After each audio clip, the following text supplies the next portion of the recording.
Welcome back to the Caffeinated Christian Podcast. We are in week 2 of the special series, What is Truth?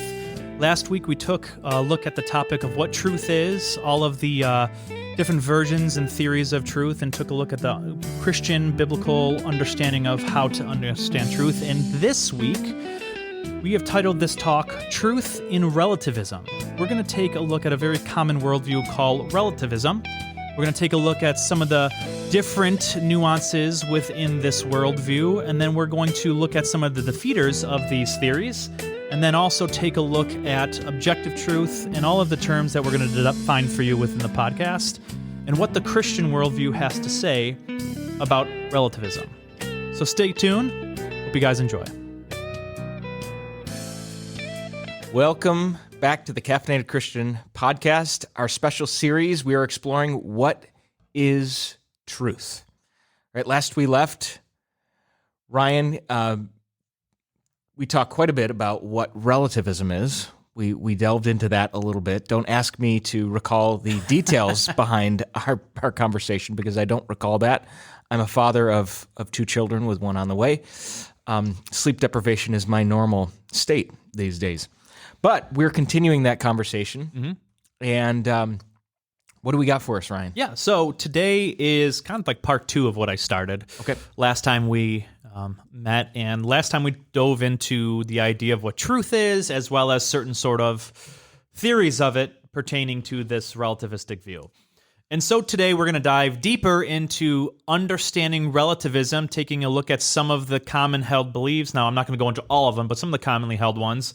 And we're going to see what these beliefs are, why we shouldn't hold to these beliefs, and what exactly, as believers, and I would make the argument people in general are truly looking for when it comes to, say, understanding morals and right and wrong. And I'm going to argue that the biblical worldview, at least a theistic worldview, gives you these types of beliefs. Does that make sense? Yep.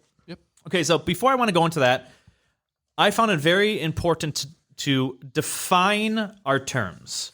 And so I have a couple terms for you guys that I want to define today, and then we're going to take a look at to understanding relativism more. And so I have 6 terms that I kind of want to dive into a little bit more that we commonly hear, but sometimes I think are misconstrued. So I sort of want to re-examine it and put them in their correct place. So the first term that we're going to look at today is the term objective, and I'm sure we all have heard this term. Now, I want to be very careful at what we mean by objective, because a lot of times what we mean by objective needs to be clarified by the person using the term, because sometimes, which we'll see in the 5th term, we really mean transcending something versus what philosophers call objective.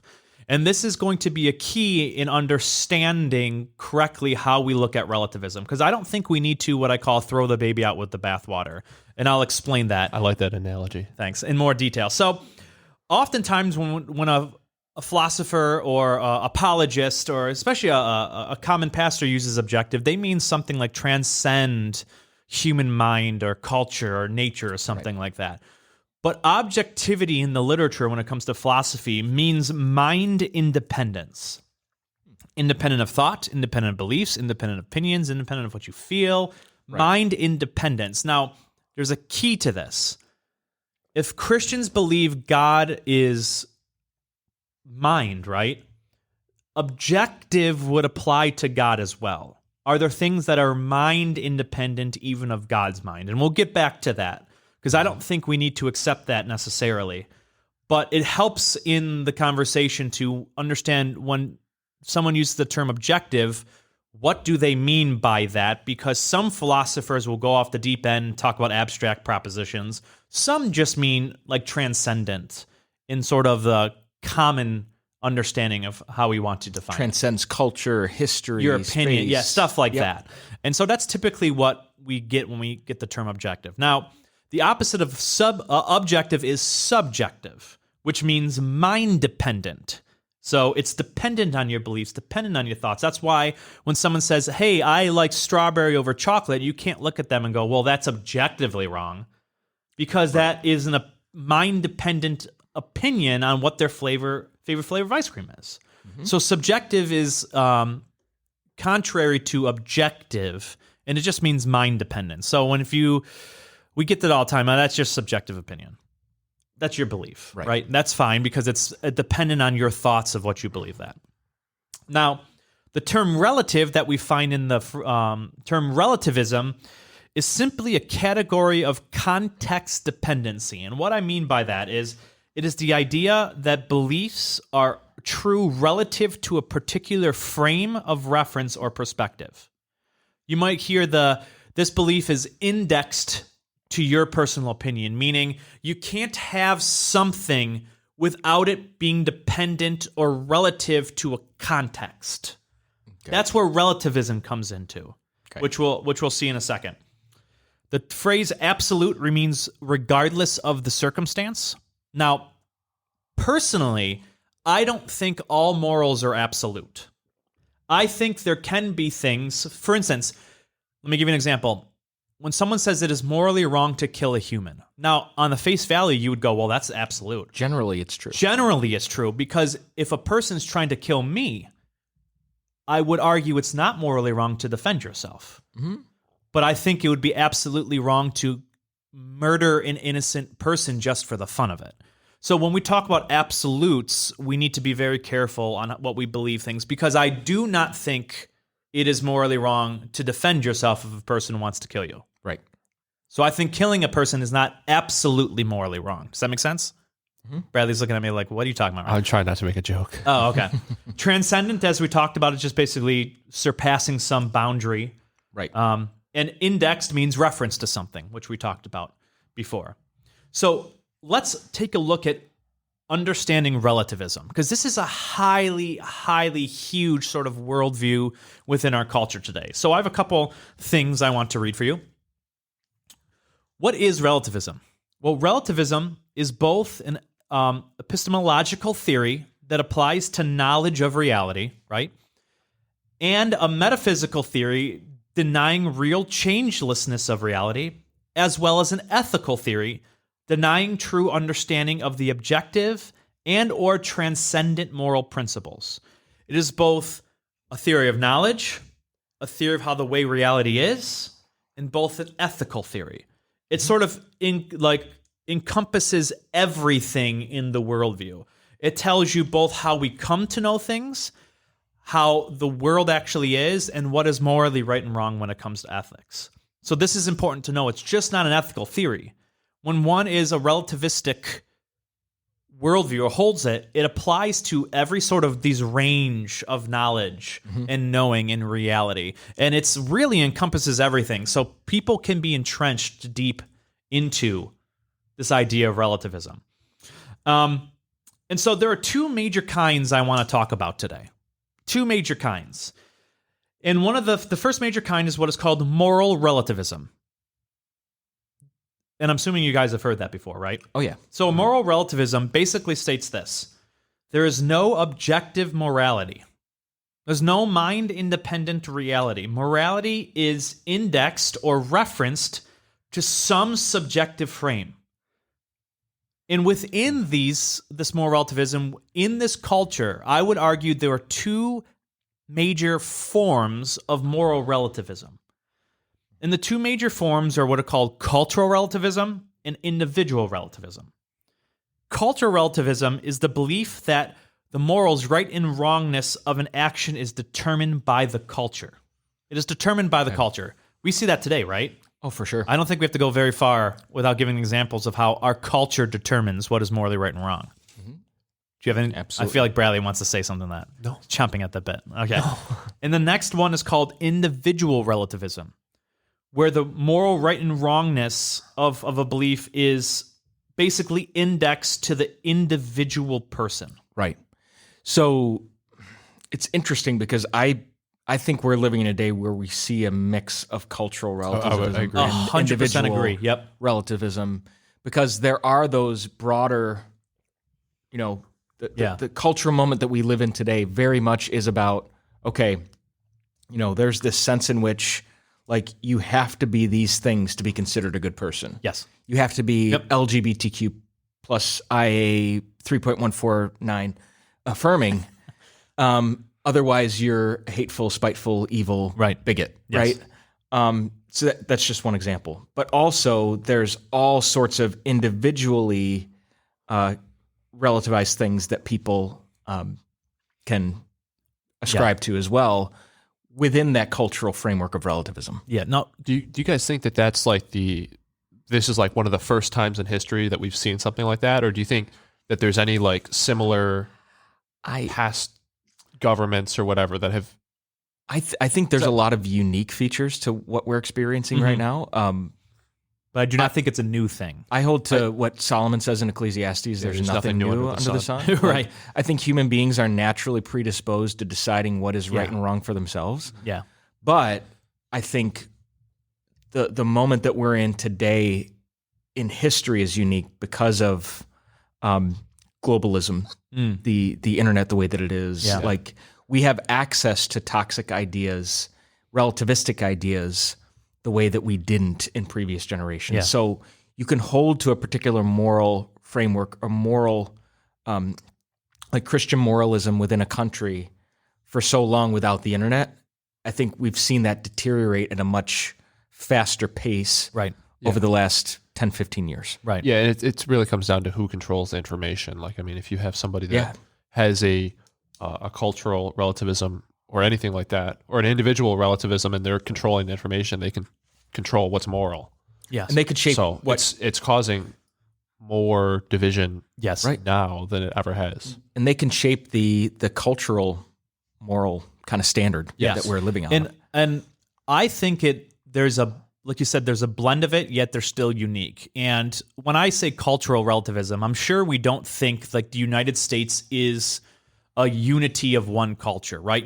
There's a culture of the United States, and then within that one sort of umbrella culture, there's millions of other different types of cultures and societies that people live in. So I think one of the dangerous things is not only having both worldviews of this, but how one uses the other to beget the other. And what I mean by that is I think people use individual relativism or the desires to find identical sort of echo chambers within other cultural relativisms. And so I think in this world today, because of social media, we take our personal wants and feed it by only subscribing to a kind of culture to filter around us. We just find people who agree. Exactly. And that only... it's not hard to find them. And that only entrenches you. I think people use cultural relativism to be further entrenched into individual relativism. I would agree with that. Which is very dangerous, in my opinion, rather than being open and honest to other people's worldviews. Which, as you said, Bradley, has contributed to the division in our world. Yeah. Yep. 100%. Yeah, and I think it's interesting. As you were talking about cultural relativism, like you said, that there are unique things within our culture that are they're amoral. They're neither good nor bad. They're just part of the culture. Right. And I don't mean to like rabbit trail here, but when we're talking about, something that's transcendent, something that we want to bring into the culture, something that Paul and the early apostles were masters at, is contextualizing the gospel. Yes. And that's something that the church has struggled with. Right. Like look at some of the missionary work that has been done in, let's say, like the early 1900s, where they take the contextualization of the gospel with the gospel message into third world countries. Like, you have to worship Jesus the exact way we worship Jesus, or you're not worshiping Jesus. Well, we get that in this culture too, right? We do. Yeah. We do. Now, the truth of Jesus Christ is transcendent. That's unbending. That's unchangeable. But those cultural distinctives, depending on where you go, they need to remain intact. But what I think the church has done is it's almost accelerated the trends of cultural relativism by their missionary endeavors. Yeah. So they hit copy and paste over a different canvas. Yeah. right. That's easy and that's efficient, but in the long run, it's dangerous. It's almost like there's a distinction between like form and function, right? Sure. But I think a lot of times people make or transform the form into the function. And if you don't do it in this form, you completely disregarded any of the function of what the gospel's trying to do. Not realizing, like you said, that Paul did. He used the truth of the gospel and saw how it can connect to these other like religious beliefs and systems, and showed how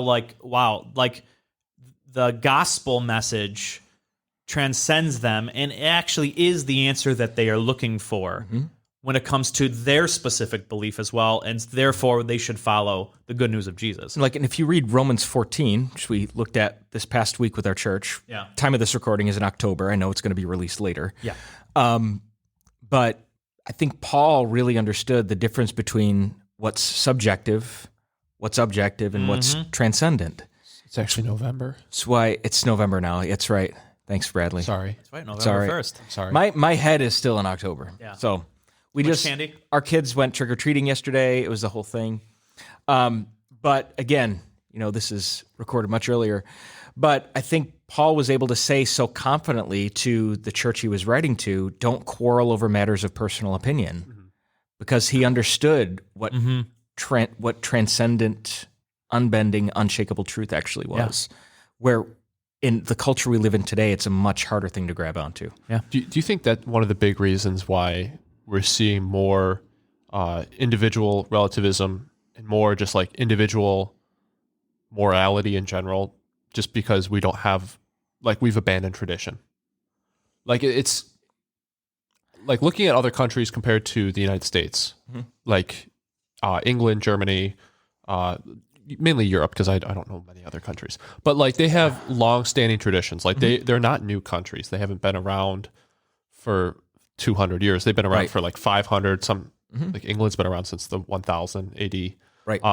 So do you think that long-standing tradition of culture has helped fight back against individual relativism, whereas our country is so new and we have so many different cultures put together? We don't have a United States culture necessarily. We do have aspects of it, but we don't have long-standing traditions, and we've since abandoned those traditions. It seems like we are more in favor of adopting new worldviews than we are of keeping old ones. Do you think that's a big driver for individual relativism? Yeah, I would say that's a portion of it. I think that's true. And I think you could make the argument, which I think what you're doing, is that these sort of church traditions, right? They themselves are not the end, but they are signals and signposts to something greater. Yeah. Yes. And they have traditions don't exist just for tradition's sake, right? Right. But they have, I think they're very important because they have this anchoring effect in the lives of individuals and communities to remind them of what's true. Yeah. That's the value of tradition. And we can bring ourselves in unity together around something that signifies and points to something greater. That's what traditions help us to do. Yeah, and I think you're right, Bradley. I think that plays a portion to what's happening. Yeah, it's a good thought, Bradley. Yeah, I like that. I agree. So continuing, we have the first common kind of relativism, which we find in moral relativism, and we have the two forms, cultural and individual. And the second common kind, which you guys might think I'm nuts, but in the literature and in my research and what I've dealt with people, this is actually a view that is commonly held with some people. It's what is called constructivism. I was checking if that's a real word. Yeah. Oh, okay. Oh, it is. Constructivism. Let me read for you what constructivism is, according to the description that I have for it. Constructivism, which we find the most influential portion of it, is what is called the fact constructivism, where necessarily it is true that facts obtain only because humans have constructed them in such a way that describes and reflects our interests and needs. I'll explain this. Only till humans entered the scenes did things truly obtain to be actual facts, since it is humans that construct. So facts aren't facts until we enter the picture. Until we enter the picture and decide what our needs and interests are and decide what is true and facts about things. So facts are solely determined by our desires. That's it. Correct. Okay. And I'm going to reject this in 5 different ways, but I know you are. Yeah. It's crazy to think about, but people actually hold that until I decide what is my interest and need, that actually isn't true or a fact about reality. So this one doesn't even work with like cultural relativism or individual, because two individuals could have different. Well, oh, right. There's Like this one like fights the other two. Well, my need conflicts with yours. Game over. Oh yeah. Yeah. It's like let me give you an example. It's a very narcissistic view. Quick upcoming example that I taught for this idea when it comes to kids. There is a view that facts about dinosaurs never existed until the human race existed. Meaning that the fact that dinosaurs existed prior to humanity was not true until humanity decided that this was a fact about dinosaurs in the past. This one hurts my head. Do you understand what I said there? Yes, I do. That no one can, if humans never existed, there's no facts about reality that ever existed. Prior to human existence. Or prior to your individual existence. So dinosaurs having existed is a human construct. Until, yes, the human or the person is there to basically construct the fact about the information that dinosaurs existed in the past. So then what about the existence of, say, God himself? What do you do with that? It's the person that determines if God exists. Which person? Well, the person creating the fact Whoever. about God exists. You create the facts in your mind.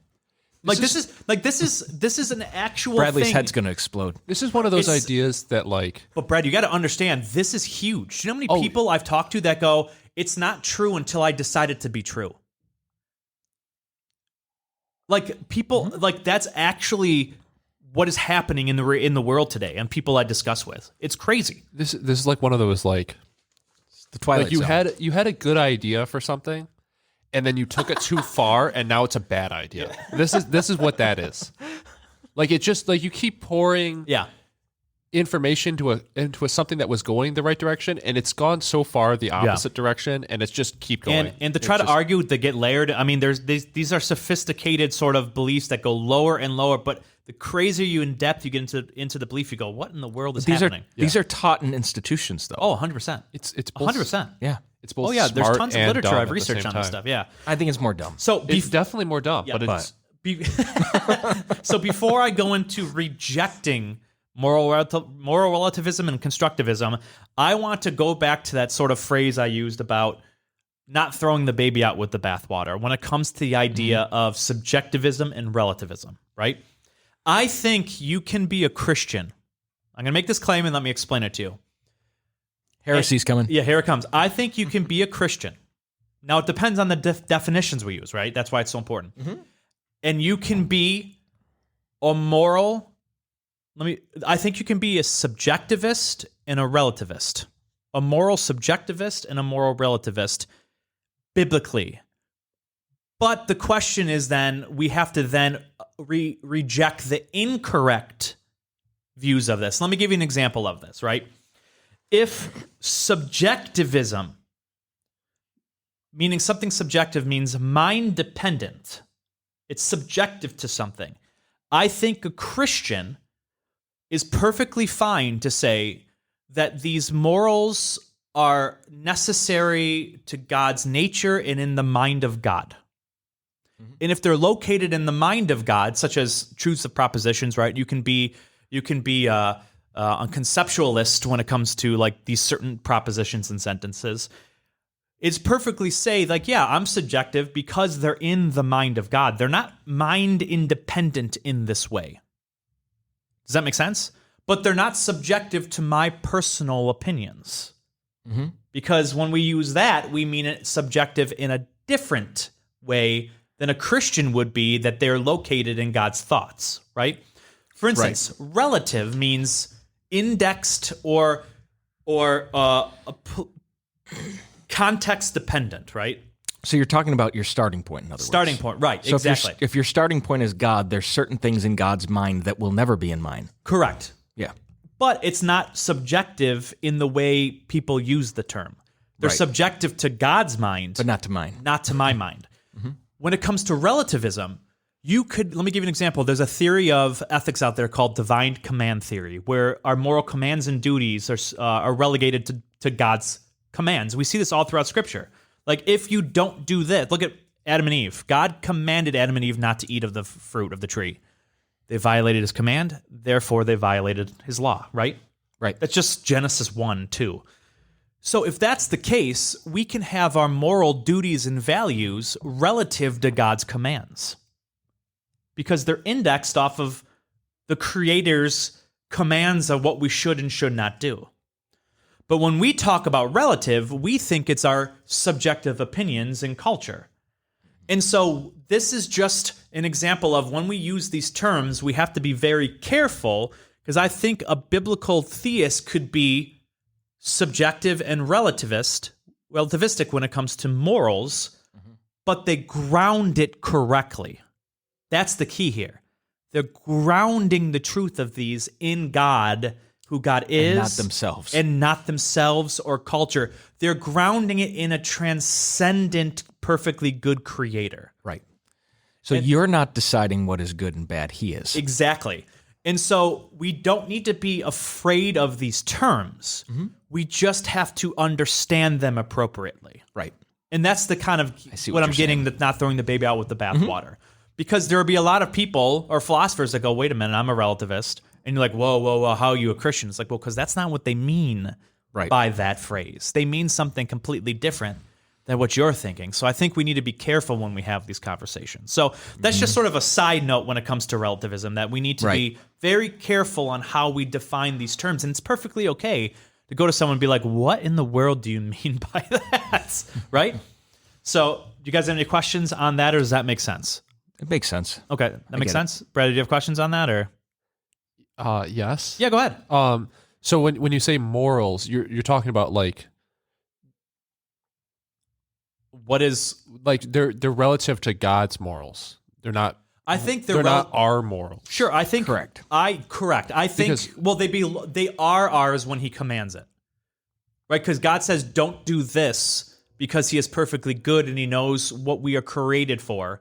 So there's this obligation placed on humanity that if we violate God's command, we are morally responsible for not listening to Him. Okay.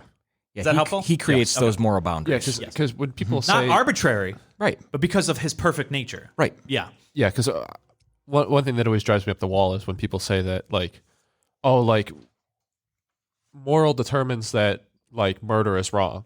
But it's like, they don't attribute it to God. So it's not... It's a subjective moral at that point. I see because what you're saying, it's it's up to me that I determine that morals are that this is a bad moral. But the only reason you determine that is because that you were based on a Christian upbringing, like through a Christian culture. Like America was founded on Christian values. I think we can have subjective experiences and they are grounded in absolute truth, such as the inner witness of the Holy Spirit. Right. My inner witness of the Holy Spirit is different than yours, but if it's God, I am perfectly able to ground that in a like this is absolutely true to me. Right. And I don't think we need to worry about one's inner witness being subjective in this way.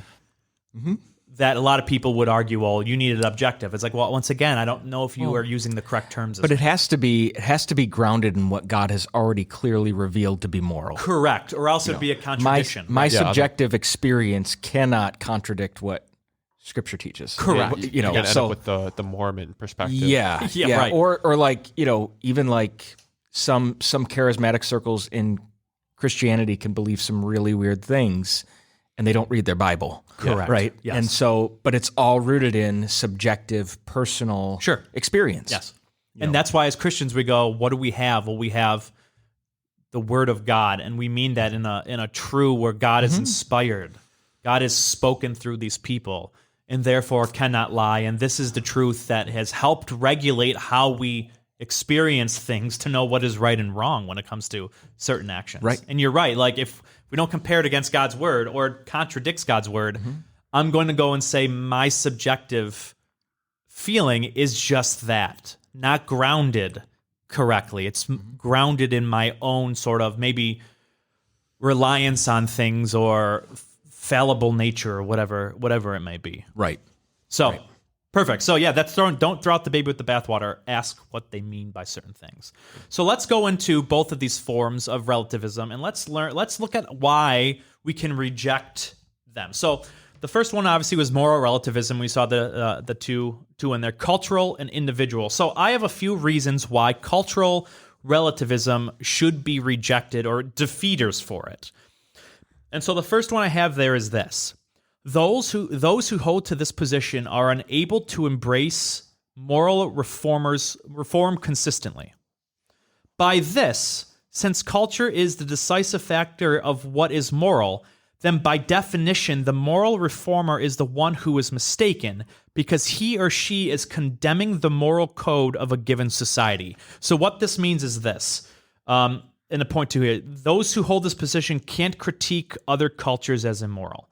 Meaning that if it is the culture who decides what is absolutely moral, how dare I, in a specific culture, look at another culture and tell them I have a better moral position because it is their culture that determine what is moral to them. So say a culture decides it's totally okay to punch a toddler in the face. Right. Because they think he's ugly. Yeah.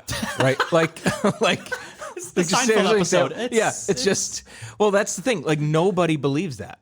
Nobody believes you should do that. So that already defeats that whole idea because no matter what culture you go to, there's something transcendent. Yeah, but we live in a culture that is based on signaling, right? What is this?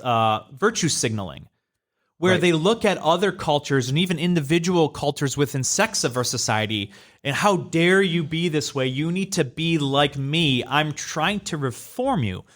But if cultural relativism is right, and we can put morals into particular subcategories within culture, how can you think you're a moral? How can you even virtue signal without contradicting your own personal belief? Does that make sense? Like, because that person's culture looks at you and goes, no, you're wrong. Mm-hmm. How dare you virtue signal to me? But all of our culture now is virtue signaling and trying to get people to cancel. And it's just hypocritical in my book if you're a cultural relativist. Yeah, I actually had somebody... Because your grounding for morality is yourself. Well, exactly. I had somebody use that argument on me at one point. And I'm going to say something controversial. Do it. It's fine. Go ahead. Because I don't really care. Vulgarity. But I said that I don't think that we should have a Native American like celebration. Like, we shouldn't celebrate the Native Americans because of like the Aztecs. And I grew up in the Iroquois area, which is the Iroquois were cannibalists. Like, so I to me, it doesn't make sense to do that. Mm-hmm. And I had somebody say, well, it's part of their culture, so you can't say that they're savages. Because in their culture, that was morally, like, it was a religious right. So then why are you tearing down statues of Christopher Columbus? To eat each other? Yes. Yeah, but then why are you tearing down and celebrating tearing down statues of like Christopher Columbus if that's their argument? Right. Yeah, it doesn't make any sense. It makes zero sense. It doesn't make sense to to defend one culture because it's part of their morals, but then break down our morals because it's a different culture. Exactly. It doesn't make any sense at all. There has to be a baseline for how we just treat human beings in general. Right, exactly. Whether you're Native American or you're Caucasian or you're Chinese, it doesn't matter. Right, exactly. Yeah. And so that's the first one. The second big, let me give you the second big argument for this. Tolerance as a virtue cannot be promoted by cultural relativists. Mm-hmm. Because if you want, like, that's literally our culture right now. We got a tolerance. A new tolerance, meaning like you're intolerant if you don't think I have equal validity to yours. But tolerance is a virtue in your culture. But my culture might say, I'm going to disagree with your understanding of tolerance and not tolerate your point of view. How can we universally accept tolerance across these cultures if one doesn't determine it to be? Well, and tolerance used to mean, like, there was a distinguished kind of idea between the individual and the idea. Mm-hmm. I could tolerate the individual and love them without necessarily saying I'm going to tolerate and entertain the ideas that you hold. That's the old form of tolerance. That's the old form. Yes. Mm-hmm. Yeah. That's not what tolerance means now. Right. Tolerance basically means you must accept all views as equal.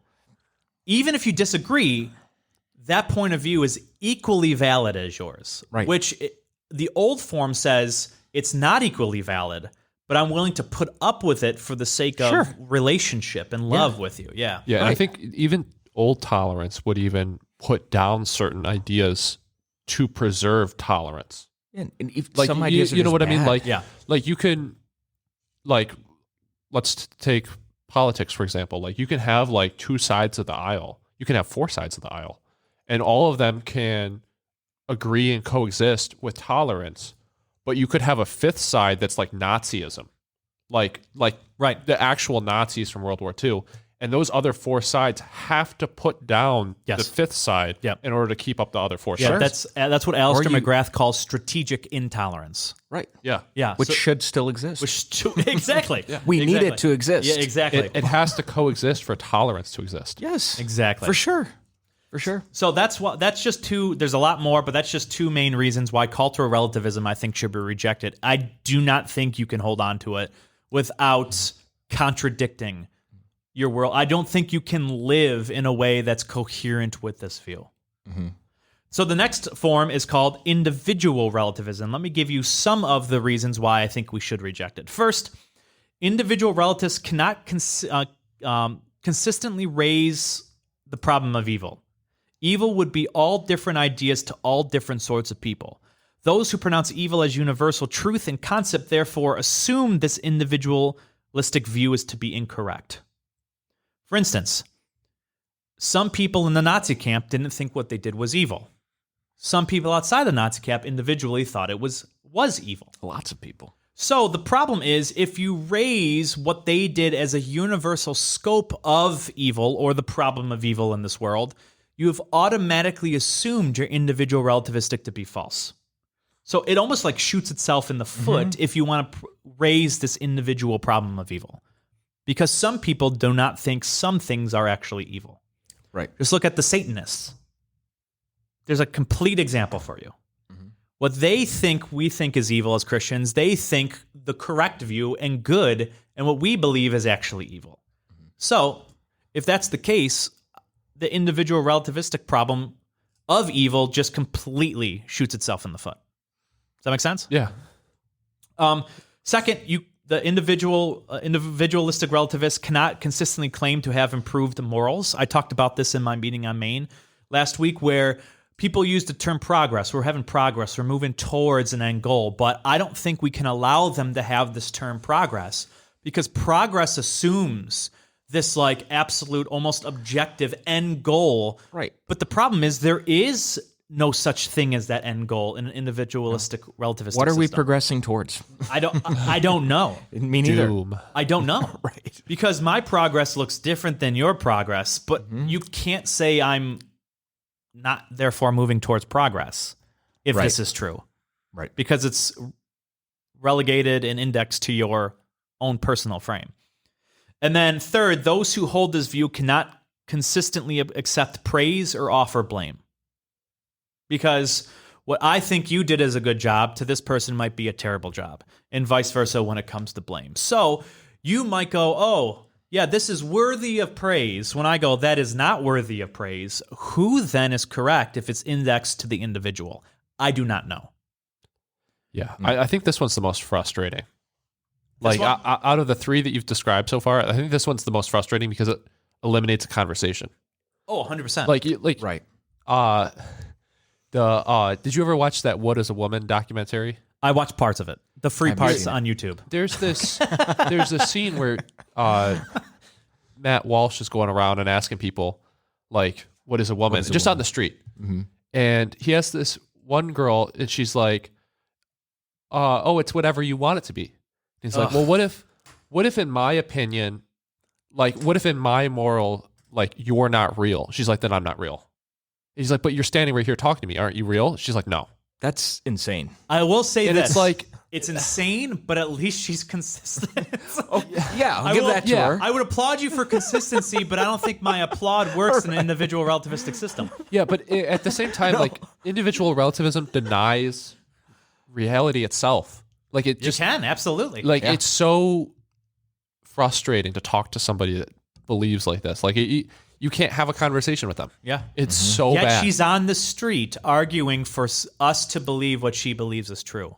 And saying she's Yes. not But real. the funny thing is, Matt Walsh doesn't believe to be true. But how can nothingness be on the street to argue again? Like, it's just so well, how can you have a incoherent. conversation with nothingness and get a response? It's so incoherent to me. Good point. Yeah. But at least she's consistent. I can at least say that.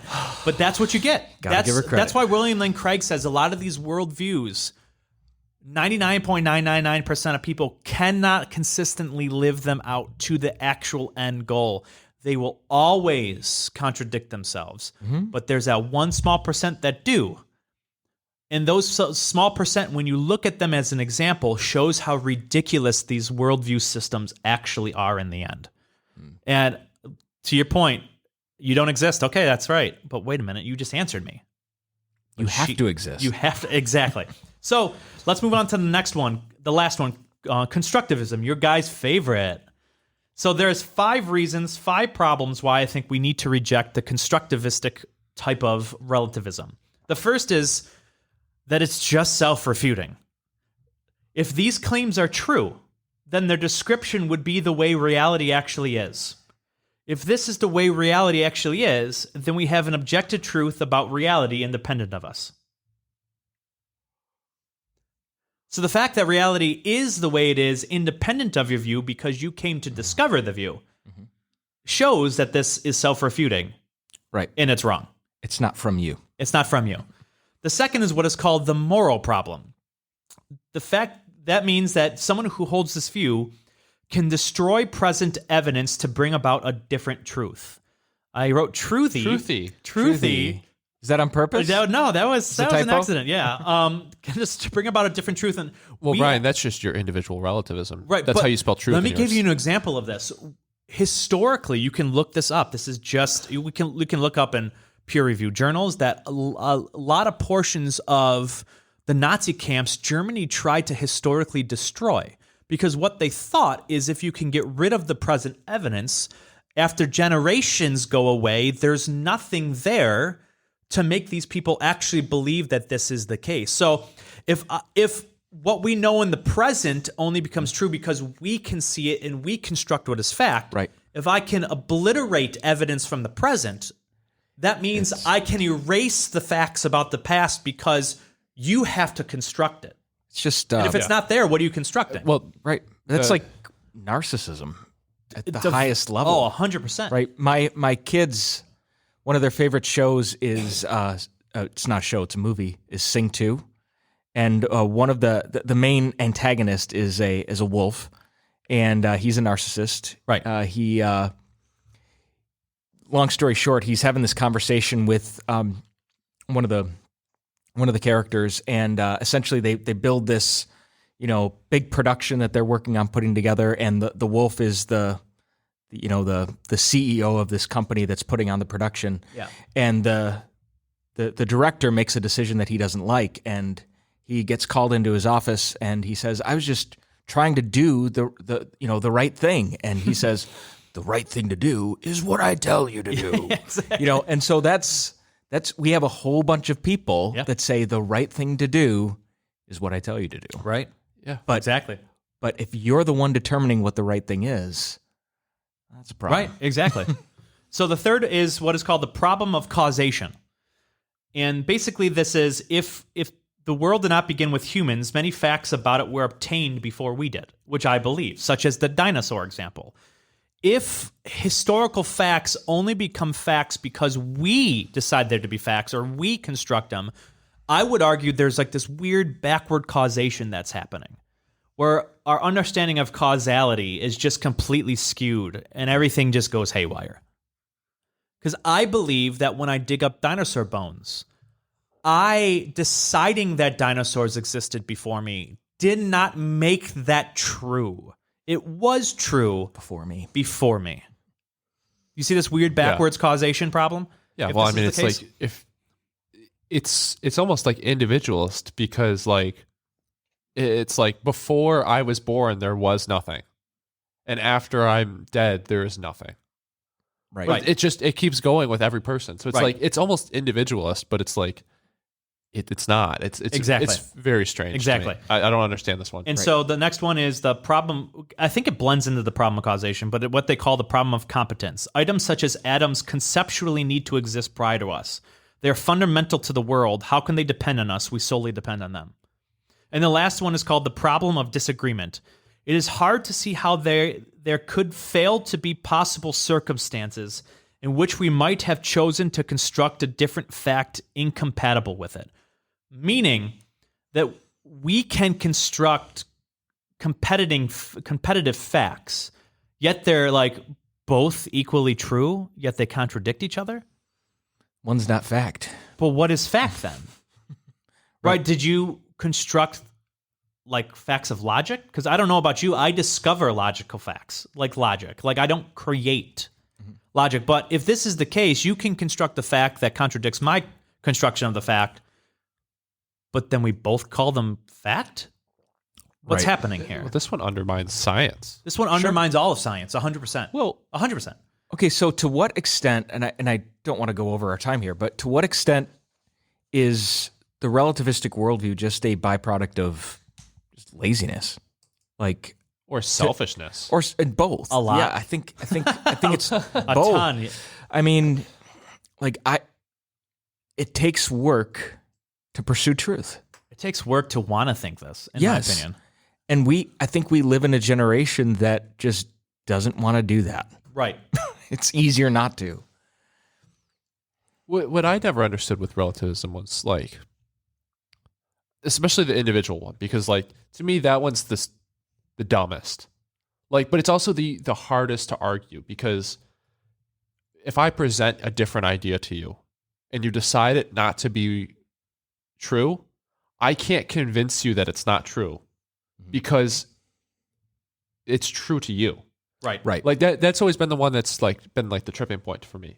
But I guess like at what point does what you determine to be true stop being true? Like that's what I need to understand about like these people that believe this. Like if you say that there's world peace and then I throw you into like Madagascar, like you know, like at what point do you stop believing relativism? Like what would convince you that individualist relativism is like good question, not real? Like at what point are you convinced? Right. I don't know. I think it's really going to take someone having a radical, like, spiritual experience. Yeah. That throws them outside of themselves. Look at the Kardashians, right? Oh, this is just my truth. I want to say to you, that is a garbage statement. I don't care if this is what you think is your truth. The question is it true? That's the question. Like, does it match up with the way reality is? Go back to the first podcast. If you don't like it, I don't care. That's your subjective opinion, right? You have to determine that it's true for me as well. And you see it on these shows all the time. Well, it's just my truth. Well, let me tell you my truth. But the problem is you're never going to agree. You're never going to have a relationship. You're never going to see eye to eye. You're never going to talk it through, because no matter what, you do not care. This is your truth. And this is the culture we live in. Yeah. And one of the reasons we're seeing relationships deteriorate is because you don't have a shared understanding of what your values are. That's one of the things that forges relationships. Yep. Yeah. Like, I'm not going to a Sikh temple or something like that, because they have a different moral grounding of what's true. Yeah. Right. I have a shared moral framework with the people that come underneath the umbrella of this Christian worldview. Absolutely. That says I trust in Jesus and what he said and what he's revealed as truth. And have a ground for it. Right. But outside of that, even if I have a relationship with somebody who isn't a Christian, but we have some grounding of what's moral and immoral. Yeah. Right. We can have some type of relationship. But my closest relationships are with people who we have a shared understanding of what reality is. 100%. And if you don't have that, you're not going to have relationships. 100%. Nothing meaningful anyway. Yeah. Yeah. But hey, maybe that's my truth. Yeah. So as we wind down this podcast, I have a question. The question is then, what are we looking for? What are we looking for? And I guess we all won't agree on this, because if you're an individual relativistic person, you don't really care what anyone else is looking for. All you care is what you're looking for. But if we want to step away for a second and ask a question, truly, like, examine the way we, like, kind of wish, because I would make an argument in most people's hearts, we are looking for something that applies to all of us, right? or most of us argue and live in this way. And here's a few things I think what we are looking for when it comes to morality, right? Beliefs that are true of reality for everyone. Because I don't want to live in a world where I can go, do you know what? What Hitler did to 10 million Jews is possibly a good moral thing. Right. Like, I don't think that's what we want to agree with, at least the majority of us living in this world. We are looking for something that transcends our subjective opinion. I don't know about you, but I do not want what is right and wrong, truly moral for the world to depend on me, because I'm not reliable for I know how irresponsible I can be in my everyday life. Like, if that weight is on my shoulder, that's a terrible burden for me to hold. Mm-hmm. The fact that morality of the world relies on my determination for myself and for that's terrible. That's very burdensome. That's very burdensome. And then if I'm a virtuous person, my goal is to go out there and try to convince the rest of the world. Like, dear Lord, talk about losing hair. You know what I mean?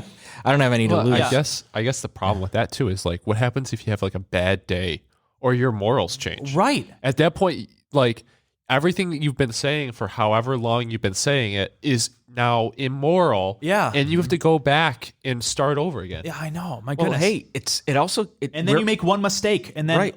the rest of the world cancels you. But you know you hold the truth. Right. Now trying to affect the world now being canceled. It's just a burden you do not want to bear on your shoulders. It just isn't.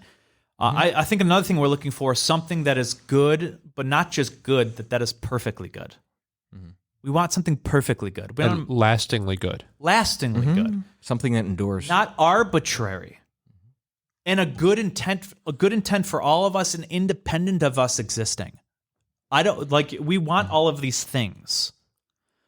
But in these relativistic cultures, individually, culturally, we cannot achieve any of these things.